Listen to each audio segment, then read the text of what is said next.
This will take about an hour or so. Probably won't be too long. So get comfortable, grab a coffee or some water or whatever your thing is, and we'll get going. Shoujo, are you ready to go? I am. Good luck. Hello, everybody. My name is Lat Mackey, and this is Sequence Break, episode 42. Shoujo, here she is. Shoujo, how you doing? I'm doing well. How about you? I am doing great. Thank you so much for doing this. I am really excited to chat with you for a bunch of different reasons. One of them being, this is our first time meeting. I only recently found your stream within the last couple of months. And so I'm super excited to get to know kind of some of your approaches and why you do some of the things that you do. So I really do appreciate you taking the time to chat with me and welcome to Sequence Break, I guess. Thank you for inviting me on. It's a great honor, seriously. Ah, thanks. The first thing I got to ask about is the hats, because it's the first thing that I see when I stop by your stream. Could you do it? Are these something that you make? How did this end up on the top of your head?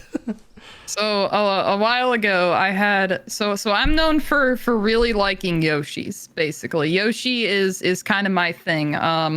There are a lot of people that like Grand Pooh Bear that, kill the Yoshis. They're only for getting an extra jump. For me, I love Yoshi.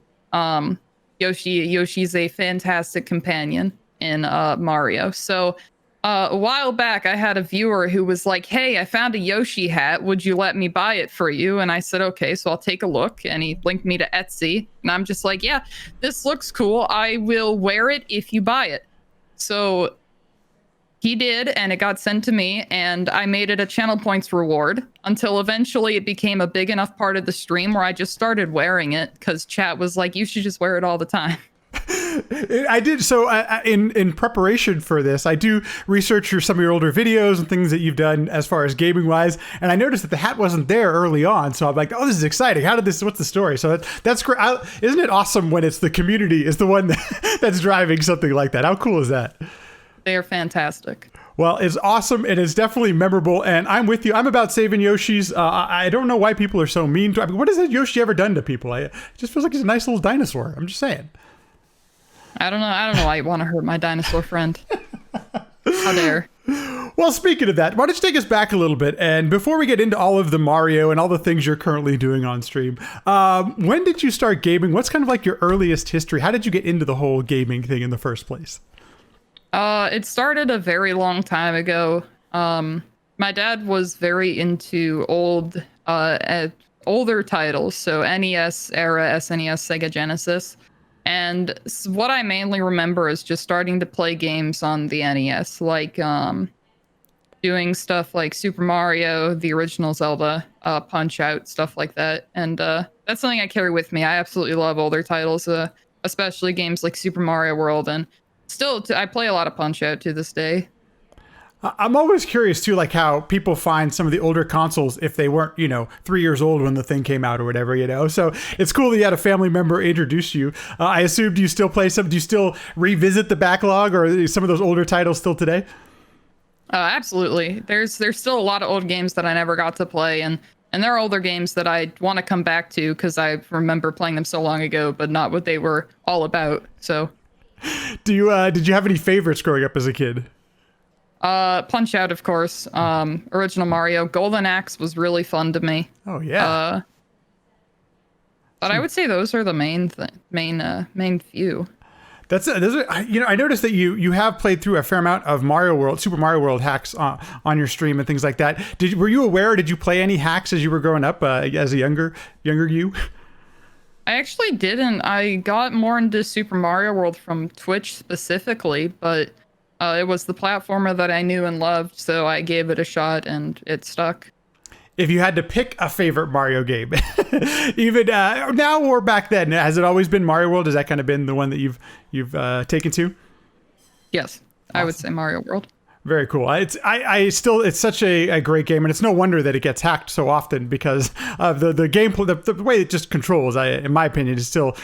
I would say that I'm probably more partial to Mario 3. Mario World is a very close second. It's really good.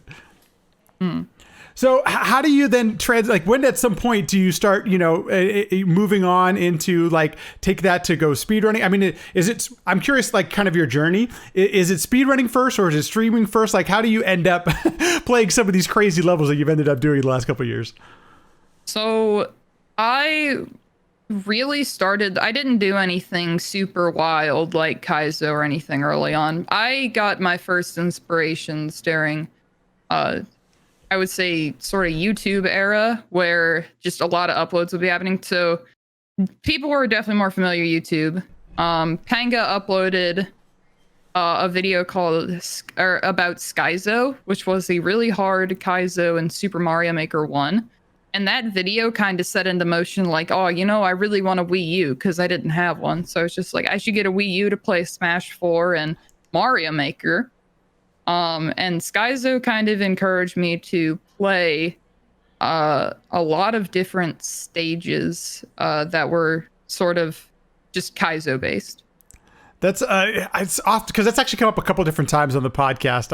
The Beast was talking about it as well, where it's like there are certain levels that have kind of stuck out as far as Mario Maker like levels that people still remember to this day. And Skyzo comes up quite often. What was it about Skyzo? I'm curious that like caught your imagination or something that you just kind of what was it that got to you? I think it just happened to be one of the more popular videos, and it was one of the first ones that I saw.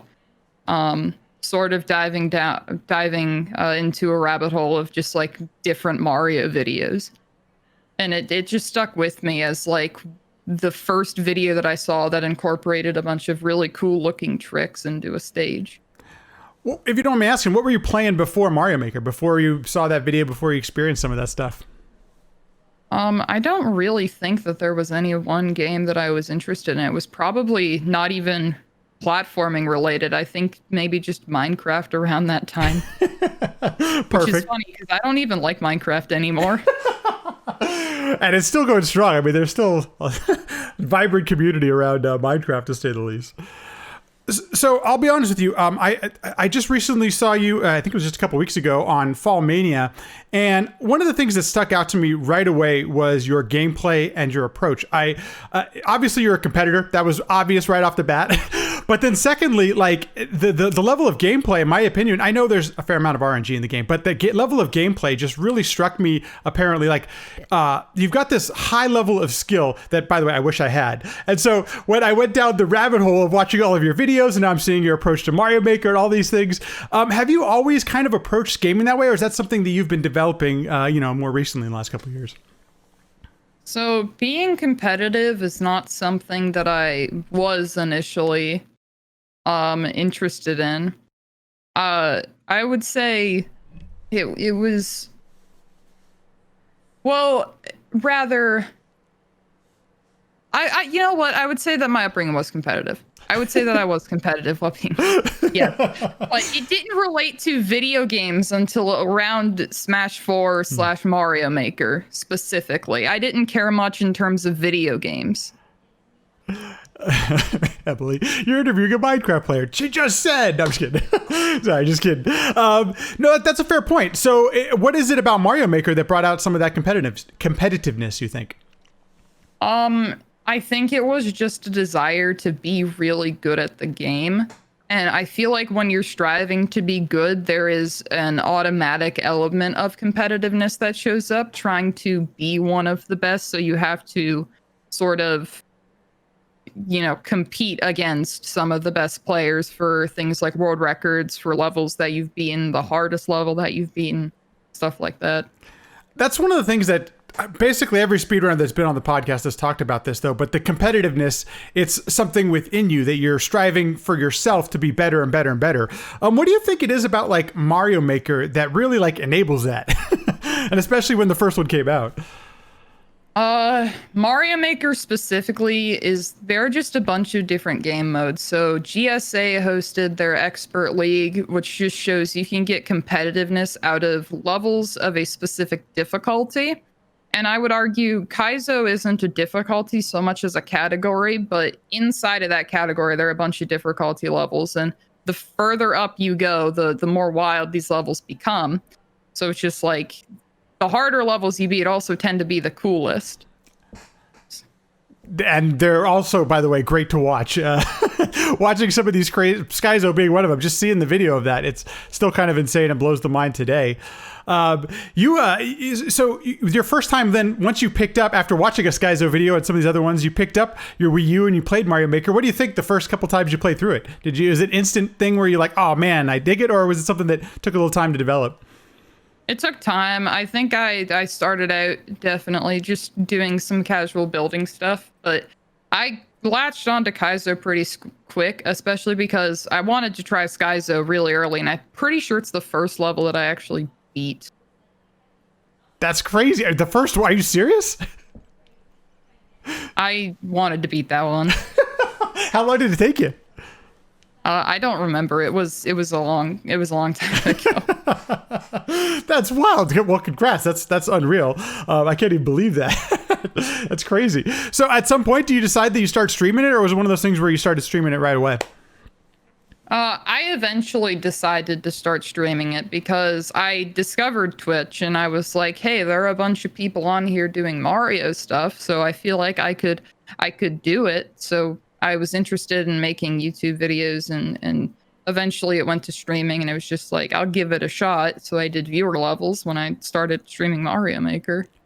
Yeah, one of the things I'm always curious about, is it tough, like streaming levels like of that difficulty level? Because the levels look so, even today, I mean, every level just looks more tougher the more I see of them. I'm curious if it's challenging to stream something that is that hard.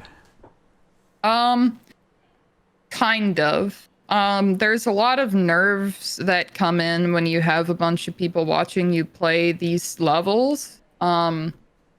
So I think in that sense where it's, too afraid to mess up, or you don't want anybody to think that you're bad at the game if you mess up a trick or anything like that, it does get difficult because you just feel like people are going to judge you regardless. Right. But just playing it is something that I've practiced so much that that's not really the hard part anymore. It's obvious you've put in a lot of hours on it, especially watching your stream nowadays. It doesn't even look like some of these levels are challenging for you. I know they are, but you make it look so easy. It still kind of blows my mind. One of the ways that I research for these episodes is I watch the clips of the streamer, and definitely your community knows you better than anybody a lot of times, where like they know the good stuff to clip and what excites them and gets them going. One of your clips that really first of all, I'm wondering if you've ever blown out any mics, because when you get excited, it really gets the mic going, which is awesome. But then secondly, when Mario Maker 2 came out, what was it? What is it about that game that really got you excited and was kind of a cool thing for you? Well, early in Maker, it was like, it sort of felt like there was a lot of potential, but Nintendo hadn't really done. So in Maker 1, there was a lot of discussion about what if we had on-off blocks? What if we had slopes in the game? What if we had these different enemies, these different blocks? And Mario Maker 2 was sort of like the imagining all coming to reality, because just like all of these cool ideas that we had, we could finally do. Did you do any creating or level creation in Mario Maker 1? I did a few levels in Maker 1 and a few levels in Maker 2, but it's not really something that I enjoy as much as just playing levels. When you go through that process, is it Kaizo? Was challenge all the tricks and things like that when you're designing a level? Yeah. Usually, yeah. Absolutely. One of the things I'm curious, what's your thoughts on are now Mario Maker 2 has been out for how many? I don't know, 2 years now, whatever the time period is. And we haven't seen many updates in the past few months or anything like that. And I'm curious what after going through the game, because you still play. So is it something that still gets you going, still excited about playing it? Well, that's a tough topic. So 9 months after the game launched, there was the final update. And as much as I want to keep pushing through it, there's always the sense of Nintendo has just ultimately decided to abandon this game. It's clear through a lot of different streamers who just aren't streaming it as much. It's clear in the level quality, the audience that I'm getting. It feels like there was potential, and then Nintendo just kind of said no. That's always been my challenge with it, is like how much is Nintendo going to support the game, especially when you see some of the updates that some of the other games get, Smash being one of them, you know. And I think it's really interesting because from my perspective, my point of view, there are still some really interesting things being done in level design and level creation. Like there are still creators like pushing the game and trying out new things that we haven't seen yet, but it doesn't seem like Nintendo sometimes cares or wants to support it further than, like you mentioned, the 9 months the shelf life that exists. And I wondered if you've run into, it sounds like you've run into that same thing. I mean, props to the level creators that are, continuing to try to make very creative stuff. That being said, it kind of feels like there isn't much that's left to be seen. I mean, the creators who make stuff in this game are very, very dedicated, so it feels like everybody who's come up with creative said there's always going to be something new, but I'm also not necessarily super interested in some of that stuff. Yeah, I kind of agree with you. I mean, I don't play Mario Maker at the level that you do, but as a viewer who enjoys watching a lot of Mario, it does seem to, what's the word? I guess get a little bit stale at times because there are similar tropes that you see from time and time again. And so it's, especially the troll thing. The troll thing just seemed like it was every other level was some sort of troll level, and almost kind of the same kind of trolls sometimes. So a little bit challenging to say the least. So I can only imagine, as somebody who plays the game every day, running into some of that stuff. I do think that troll levels specifically are an entirely different beast. There are always, because in that sense, you're not playing on the elements that the game gives you. You're playing on the player. You're designing levels to trick them, and they're always going to be different because the creator's always going to have a different way to trick the player. And in that sense, I feel like troll levels are actually the kind of level that just have limitless possibilities. Huh. That's, I hadn't thought about that, but that's a really good point. It's a different design philosophy from the inception of the level. I hadn't thought about that, but that actually gives me some really good perspective to approach it. So it seems like that at that point, do you still enjoy going through some of those type of levels where there is some of that stuff happening? It kind of depends on my mood for the day. You have to be in a very specific mindset to know that you're going to get tricked a bunch in a troll level. So some days I'm just not into it, but other days I think that they're really cool. And obviously there's merit to that. They are absolutely very cool levels, and if they weren't, if people didn't enjoy them, then they wouldn't be as popular as they are. It's a really good point. As I mentioned earlier, like one of the things that's so obvious watching you play any level is the execution is just at this really high level that I don't see many players playing at this level. It's really insane. And I'm curious, has there ever been any tricks or some of the things that have challenged you or that took a little bit longer to learn than some of the other things in Mario Maker? Well, back to Mario Maker 1, mid-airs are the obvious choice. Mid-airs are probably the hardest trick in the game. They were patched out of Mario Maker 2, so there wasn't much to worry about. But in Mario Maker 1 and Super Mario World, mid-airs are some of the hardest tricks in the entire game. So those, I would say, are definitely the roughest to learn and even be consistent at. It's not super reliable. At least for me, because I didn't have the chance to get super good at them. I've never been able to perform one, and I'm curious, what is it about, you mentioned super reliable, what is it about that makes it so challenging to perform a mid-air in Mario Maker 1? The input window is very precise, so you have to be consistently precise in terms of landing the inputs required, and that just makes it super difficult. Now, there is definitely a skill variance between Maker 1 and Maker 2. Back when I played Maker 1, I wasn't as good, and I got really good at Maker 2. So if I were in Maker 1 now, I could potentially get a little bit better at them, but it's hard to say because they're not in the game. Right, they don't exist. Do you have any particular moments that stand out to you as far, maybe it's like levels or moments, either Mario Maker 1 or Mario Maker 2 that have kind of been some things that you're probably never going to forget from the game? I think just the feeling of beating some really difficult kaizos are moments that are not going to be very forgettable because there's a certain there's just a certain feeling of excitement and amazement that comes with beating a Kai's level that you've been working on for hours or days or weeks. Yeah, I can only imagine. I didn't really get into the super expert thing just because I wasn't that good. But there is speed run, and when you're grinding out something like that, man, there's a feeling that's not like it. And I think that's why you see so many speedrunners also doing Mario Maker because I think they just, or Mario levels and Mario World and ROM hacks and things like that. Speaking of that, you do. What was your first Mario World hack that you played, or when did you start getting into the Super Mario World hack thing? So, in the Mario Maker community, there's always been a blend of people who've played Super Mario World ROM hacks as well as just Mario Maker.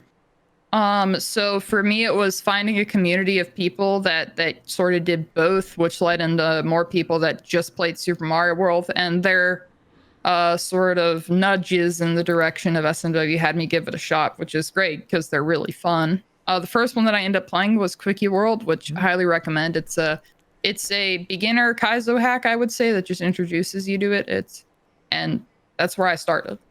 That's a good way to get into it, especially because of its length too. It's not incredibly long. It's not something you have to put 100 hours into or anything like that.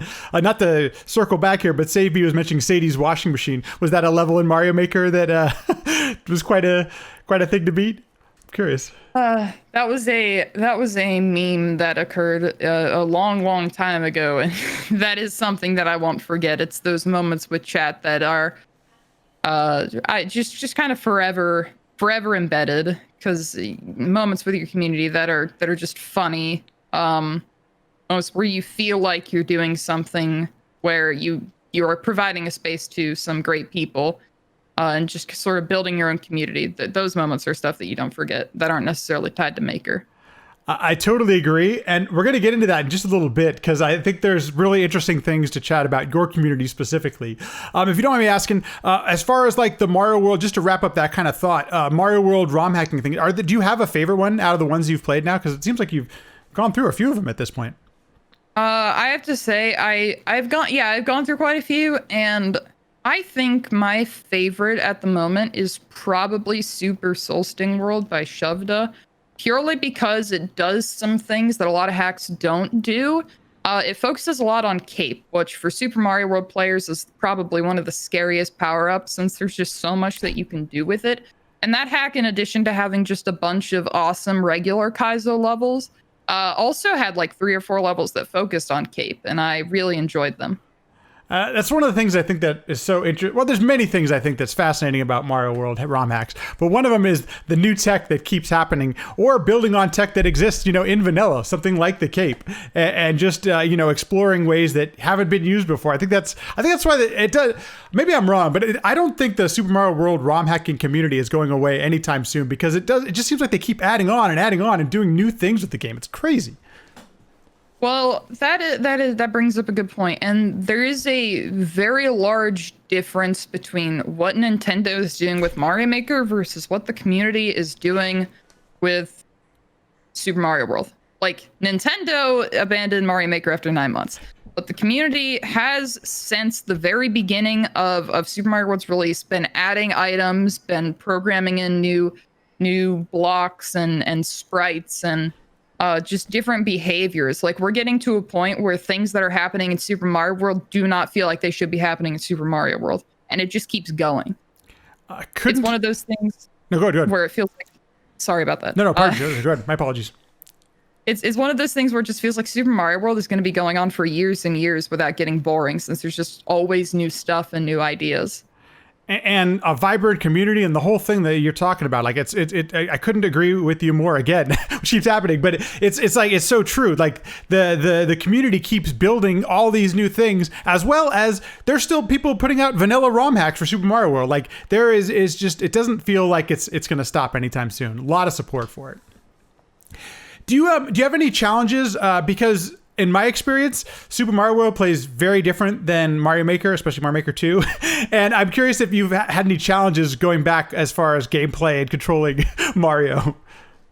That's a good question, and I will say the physics are a lot different from Super Mario World to Mario Maker, but I honestly prefer Super Mario World physics more. It feels like there's a lot more control and responsiveness that comes with Super Mario World that you don't quite get in Maker. But I'm used to both, and I like both. Not too bad going back and forth. I've never criticized the Mario Maker physics and control because, it's trying to appeal to a larger audience. And I totally dig that they're, trying putting that physics engine in and that. But as somebody who was a speedrunner of Super Mario Brothers 3, playing it in Mario Maker just feels like a completely different, it's like a different game almost because it's so different. Mm-hmm. So have you ever gone back and speedrun any of the NES Mario games? The NES Mario games, I speedran Mario 1 a while back. Like when I say that, I mean like a very long time ago. Right. Super Mario World speedrunning specifically is something that I've done a little bit more.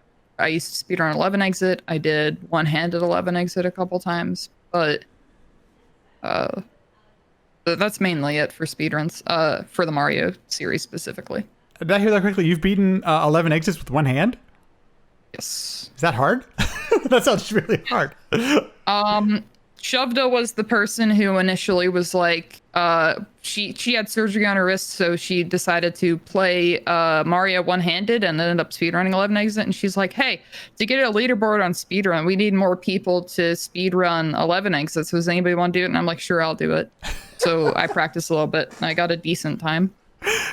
I'm glad you mentioned Shevda, by the way, because one of the videos I'm showing on the stream right now is one of her levels that you had posted on your YouTube, or maybe it was on Twitch. But it's just cool seeing people who first of all you've seen play these games at these really high level, also create stuff that is really fun and interesting for the community. I think it's really cool. So. Somebody mentioned in the chat here that it's weird seeing Shoujo be this popular after 2 years that you've been around. When did you start streaming, and what's it been like? What's the ride been like over these past few years? So I initially started streaming about 4 years ago, actually, although it was very off and on. I did Undertale speedruns and a little bit of Mario Maker back then, along with some random other games, until about 2.5 years ago, I picked up Mario Maker and I just sort of stuck with it, consistent schedule and all that. And I just kept doing that and growing the community and just doing my best until it kind of just got to where we are right now. I gotta say, one of the things about Fall Mania that I noticed was that your community showed up like big time to root you on, which was awesome. And I think that's one of the things where I started, I'm like, okay, what's going on here? This is awesome. This is so cool. Tell us a little bit about your community and how have they grown over the past few years? My community, well, I have done my best to create a community that's filled with people who are just really kind and supportive, as well as being sort of an LGBT streamer. That's how a lot of people have found me as well. So just that kind of community. And I feel like they are just inherently supportive because I consider everybody in the community to be a friend. And I think that we all, as friends, want to see each other succeed. I've actually done a couple different episodes on some of these, how to like basically foster and create welcoming communities, because I think that's one of the things that I really latch onto about some of the, criticize Twitch as much as you will, there are some really wonderful, kind and welcoming communities that you might not get other places on the internet. In fact, you won't. So how have you, like, are there, if you could just give a few things like steps on how you be welcoming and how you foster some of this just flat out kindness I've seen I've been lurking for a few weeks now in your chat, and it's just, everyone's really nice. And I'm like, how the hell did you get that to happen? It's so cool. It's just being the kind of person that I want to, that I want to see in the community. So I've always done my best to encourage kindness and to just encourage just being friendly and giving people opportunities and stuff like that. And I feel like when you sort of encourage that by being that kind of person while making sure to, put a stop to bad behavior, it sort of just amplifies in the name of the kind of community that you end up fostering. Man, that's really good advice, and that's one of the things that I've learned from other people who have talked about it is that it's one thing to practice what you want to preach and things like that, but on the flip side, it actually does take being active at times. You do have to remind people that hey, that's unacceptable, or that this is how we're going to be there. And I haven't seen you have to kick out any idiots yet, of your chat or anything, but I'm sure it's happened over the years, and that's how you foster this kind of community. So I think it's really awesome. You recently were partnered, and I'm curious what that journey was like, and how does that even happen for how did it even happen for you? Being a Twitch partner has been a dream of mine since I started streaming. Really, I wanted to. And back then it was an unattainable dream. When I started, it was one of those things that just felt like couldn't really happen. But as we've gone, it has gotten more attainable. And it just took, taking the opportunities that I had and continuing to grind and grow the community until I could eventually get to a point where I could apply and then eventually be accepted for partner. I noticed that you stream full-time hours, and I'm curious what that challenge is like, because I can rarely stream for more than 2 hours. Admittedly, I'm a little bit older and I've got a day job and all that kind of stuff. But my respect level for streamers who are doing this 5 to 7 hours a day just blows my mind. And I'm curious, what are some of the challenges you face going full time and how you've dealt with some of that? A lot of it is, especially back in school, is right now our school is all online, which is fantastic because I can wake up in the mornings and just do my work and it doesn't interfere. But way back, wow, it feels like years ago. It was last year that we were in person. It's only 1 year ago. It's crazy. I would just get home and stream for about 4 hours, just as much as I could, because that's what I cared about the most. I wanted to keep growing, the community, and I wanted to keep streaming because it was just that important to me, and it still is. It's one of those things that I never want to set aside for any reason, because there's just so much to do. There are people that I feel like rely on me to be there, and I don't want to let anybody down by not giving them a place to go, I guess. That's so awesome. I love that that comes from a place of being there for others. That's one of the things that has struck me as well, that it takes the kind of focus that you're talking about and the kind of drive. And it's a full-time responsibility. Like at least that's the way it appears. And I respect the hell out of that for taking that approach, because it's awesome that you are there and you're there at the same time. It's a job. There are set hours and everything. It's pretty cool. I really respect that. And I know it can't be easy at times, I'm sure. We've talked about this a few times already now, and the different communities that exist. You mentioned the Mario community, and what is it about it that you like? Tell me a little bit about the Mario community and why you enjoy being a part of it. There are definitely different subsets of the Mario community. I would say just the Mario community, the Mario Maker community in general, is filled with I would just say super kind people and super inspiring people. So see people like Carl Sagan 42, one of my biggest inspirations for starting this whole thing. Very, very kind, just shares a love of the game that everybody in the community does. And then there are people like Barb who, generally has outgoing that is definitely a bit, quote, meaner than you would see from other streamers, but he too shares a love of Mario and the platformer that we know and come together to celebrate every time we play the game. That's one thing that I have to respect the Mario Maker community so specifically, is that the people who perhaps are the most popular in the community they actively participate in it. Like Barb is still a developer and a designer, and he's still actively creating things for the community and things like that. And that's one thing I've noticed about the Mario Maker community specifically is that how important it is to be a part of it and to give back as much as you can, participate in it. And that seems like a really cool, and maybe that's why it is so cool. Maybe that's why it is so so great and welcoming, and everyone's down to work with each other. So I really dig that. I think that's just a really nice part about the community, and I'm glad you highlight some of those things. I think it's really cool. Recently, you've been playing some Fall Guys. You were invited. How did Fall Mania come about, and when did you start playing Fall Guys? So I played Fall Guys when it came out, primarily off stream because I was still, I can't remember if I was still on the grind or not, but it was definitely either on or coming off of, and it was a point where I didn't really feel comfortable streaming other games. But I played Fall Guys the day it came out, and I have been playing it basically every day. It is a extremely fun game to me. I really like its competitiveness. Its mini games are reminiscent of Mario Party. It's a good time, and it's a game that I really do love. Is it something that you were able to pick? Do you think there's any correlation between some of the Mario stuff, and does it lend itself well to Fall Guys? I haven't played the game yet. I need to, but I'm curious if do some of those skills carry over?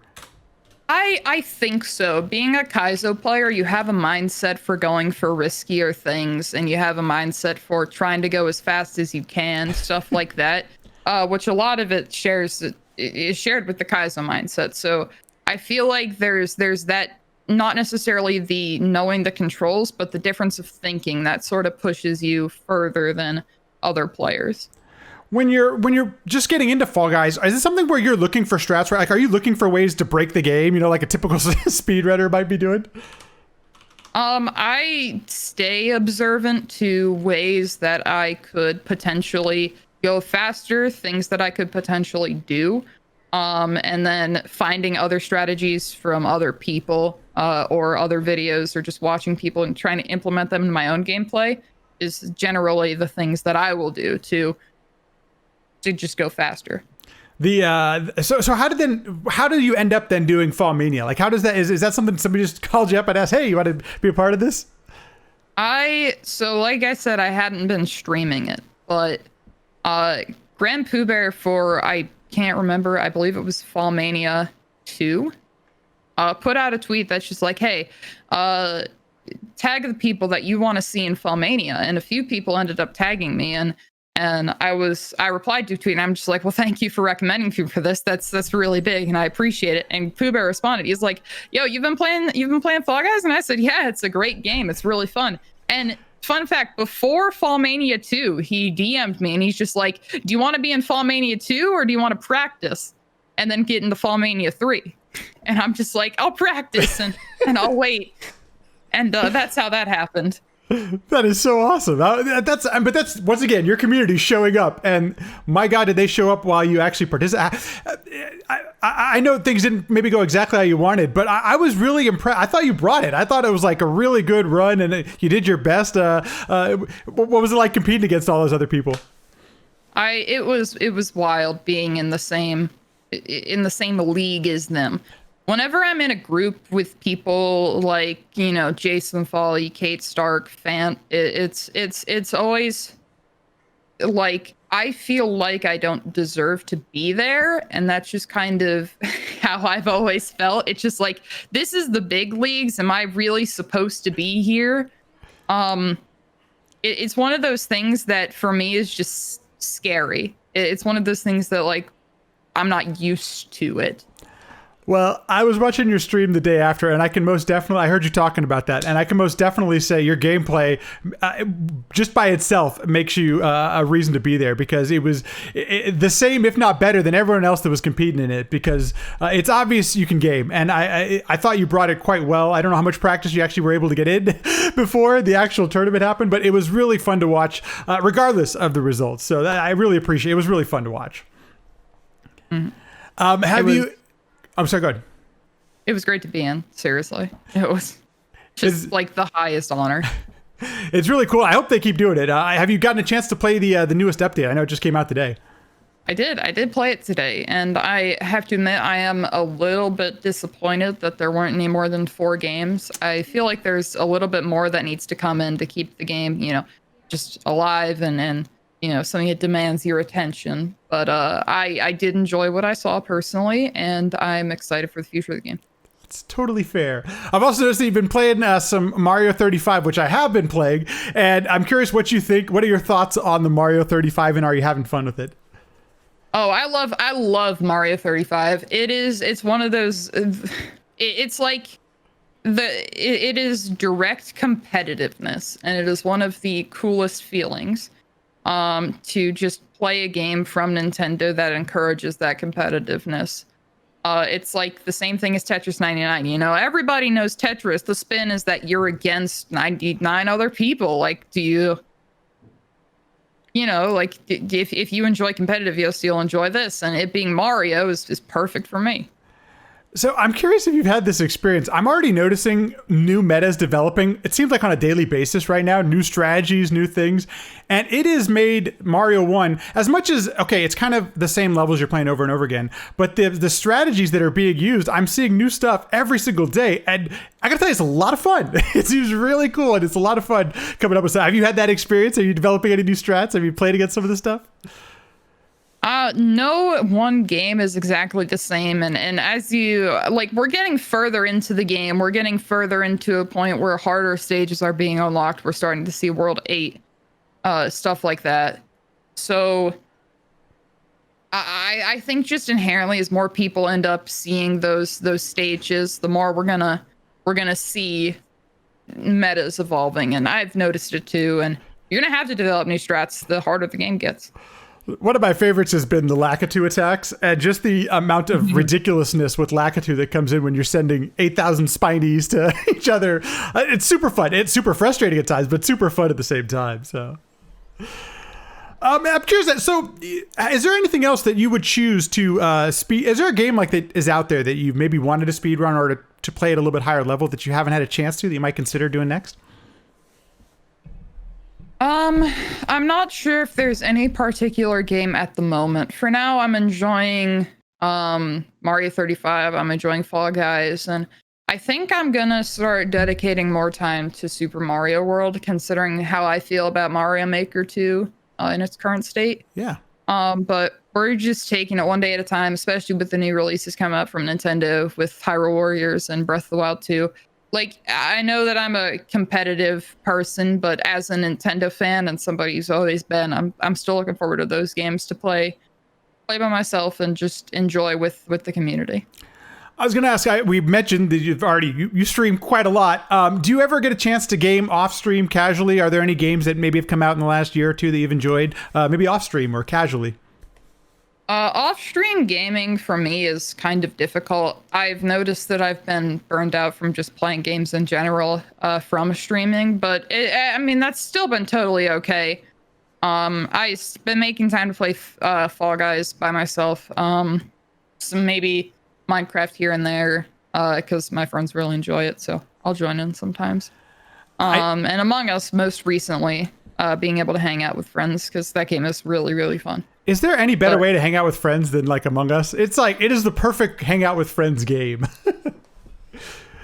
I suppose. I mean, yes, it get a little brutal, but yeah. It is very fun overall. What was I totally lost my train of thought. Okay. So I didn't put this in the questions, and my apologies if I'm not sure it's something that you do talk about, but your screen name. When I Googled Shoujo, I got quite interesting results on Google. I'm curious how you came about that being your name. Well, like any kid, I made my account when I was 13. Of course. So like I've stated before, I am queer. I'm a trans woman. And at the time when I made my Twitch account, it was basically just like, well, I like anime, and this is a big part of my identity at the moment. So I just smashed those together and made Taransu Shoujo until I got partnered and I decided, you know what, it's too long, and then I just cut it in half. That's pretty good. I mean, so your screen name is then only a recent thing. It's only been the last few months? Yeah. Ah, cool. Wow. Okay. All right.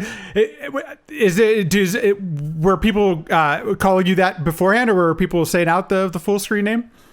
People weren't calling the full thing, and that's just because like shoujo is the easier part, and it's actually pronounceable.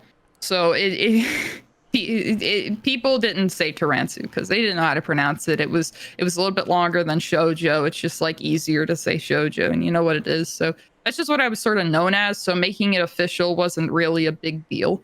I was going to ask the pronunciation because first of all, I should be better with Japanese names, but okay, there we go. So it's an actual literal translation, I assume. Taransu Shoujo. Yes. Okay, that's so cool. I'm learning something new every day. This is awesome. What's next? What's next for your stream? Is there anything you'd like to do on stream that you haven't had a chance to yet? I just want to keep going. I think things, especially recently, have been going incredibly well. And I feel like this is a sign where it's not a spot where I should be stopping. This is something that's going well, that I want to keep doing, that I have the drive for, and that I've been loving. So for me, it's just keep going, keep growing the community, and see where we end up. You mentioned you're in school and doing streaming full time. I don't even know how you do that, by the way. That's got to create some challenges. I mean, do you sleep at all? Do you ever get any rest? I can assure you I get rest. Okay. I do like this tagline, though. You've heard of Watch Mojo, now watch Shoujo. That's like the line. That's great, Minnie. That is A+. Yeah, that's top quality. Well, thank you so much for taking some time out to chat about these things. I find it, first of all, I don't know if you have this feeling at all, but I find there's like no better experience on Twitch than finding a new streamer or finding somebody you haven't seen before. And I was literally so excited that, first of all, you said yes, but then secondly, that I had found your stream just recently, because it's exactly the type of place I like spending some of my time. Very welcoming, nice community, high level gameplay. You do the whole thing. I don't know how you talk to chat still while you're doing some of those crazy things. And I've really enjoyed watching it just in the last few months that I've seen it. So it's really awesome. Thank you so much for taking the time. Thank you again for inviting me. Like, seriously, it's a big deal. It's something that I really appreciate. So thank you for reaching out. It's an honor to be here. That's very kind of you. If people would like to find your little area of the internet, where can people find you on Twitch, on Twitter, all that kind of stuff? You can find me on Twitch, twitch.tv/Shoujo, Shoujo. I'm on Twitter at Taransu Shoujo. And I'm also on YouTube. She grows a third eye to read chat at the same time. Minnie, I believe that. I'm super impressed with I don't even see your eyes move over to, I don't know where you have the chat in your stream setup, but it's amazing. I don't know how it happens. Well, thank you again. This will probably, this will go live on Tuesday. And honestly, it's been a real absolute pleasure. I don't know if you ever get a chance to, well, nobody's going to any GDQs or anything, but have you ever gone to any of the GDQs or anything like that? I would love to. It's one of my goals. Eventually, I have promised that I will make it to at least one GDQ. There are so many friends that I want to meet. The Mario community shows up to those things, and so it's if I ever get a chance to meet you in real life, I really do appreciate you giving me the time here. Who knows if we'll ever get a chance to meet in real life at this point, the way quarantine's going. So, Save Me, thanks for having your hero on. Look at that, that's some praise. It's so cool. It's so nice meeting your. I love that your nice people in chat are showing up and everything like that. It's so cool. So, only true fans will know that Shoujo has hair. I don't believe it. Except for the fact that I saw her earlier videos where she wasn't wearing that. So, did you have more than one? I have 10. Oh my gosh! And they're all different colors and everything and things like that? Yes. Wow. Is it made by the same person, or now is there different people made these things?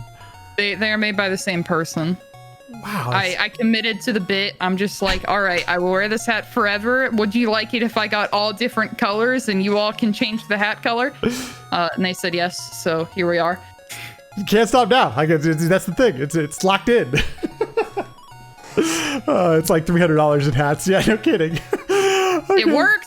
It worked. Thanks everyone for listening and watching. If you're enjoying the podcast, subscribe, leave a review. All those things go a long way to helping out the podcast. If you'd like to continue the conversation, I'm on Twitter @LatMackey, or you can also join the LatMackey Discord, where we have a sequence break channel. We talk about guests, we have questions. It's really interactive, really fun. Please feel free to stop on by. Thanks so much. See you in the next one.